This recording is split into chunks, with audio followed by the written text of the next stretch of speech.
ایک مرتبہ پھر ڈھیر ساری دعائیں لے کر حاضر ہے، اے رب کائنات، سب دیکھنے سننے چاہنے والوں کو غیب کے خزانوں سے وسعت والا رزق عطا فرما۔ ایم بابو تنوری آپ لوگوں کے لیے انتہائی ضروری اور اہم مسائل لے کر حاضر ہوتا ہے۔ آج ہم آپ کے لیے صدقے کے متعلق انتہائی اہم اور ضروری مسئلہ لے کر حاضر ہوئے ہیں۔ اگر آپ صدقے کے اندر یہ عمل کرتے ہیں تو آپ کے صدقے کا ثواب ختم ہونے کا 100% چانس ہے۔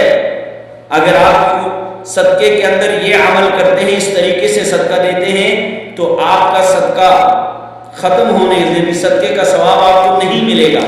تو اس لیے آخر تک ویڈیو کو دیکھیں، آخر تک ویڈیو کو دیکھیں۔ سب سے پہلے صدقے کی فضیلت سنیں۔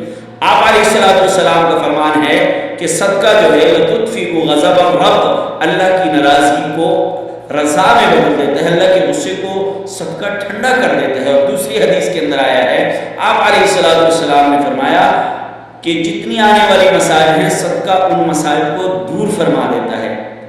اصل مسئلے کی طرف آپ کو لے کے چلتا ہوں۔ سوال پوچھنے والے نے سوال پوچھے کہ جب صدقہ دیتے ہیں تو ہم ان پیسوں کو، اس گوشت کو، اس بکرے کو یا کوئی بھی چیز ہو جو ہم صدقہ دیتے ہیں، ہم اس کو سر پہ گھماتے ہیں اس طرح۔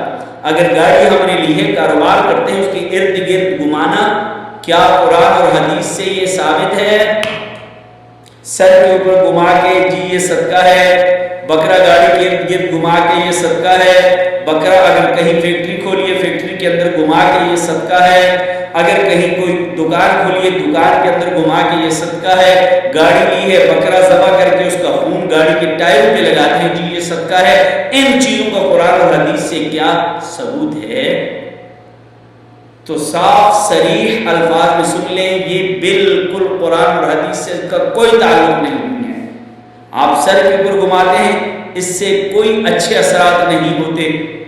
آپ دکان کے اندر گھماتے ہیں، اس کا بھی دین سے کوئی تعلق نہیں۔ آپ گاڑی کے ٹائروں پہ خون ملتے ہیں، اس کا بھی دین سے کوئی تعلق نہیں۔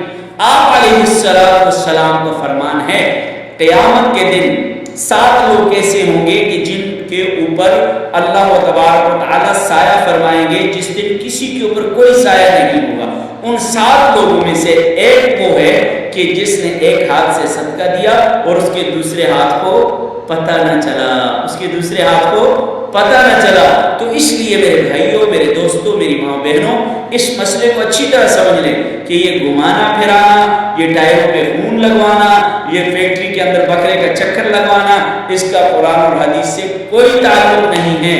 ہاں آپ جہاں بھی ذبح کر لیں اللہ کے نام پہ، ٹھیک ہے، آپ اللہ کا نام لے کے اللہ کے نام پہ ذبح کر لیں، اے رب تیرے نام پہ یہ صدقہ دیتا ہوں، ہاں تیرے نام پہ یہ میں بکرا ذبح کرتا ہوں، تیرے نام پہ یہ مال و دولت دیتا ہوں۔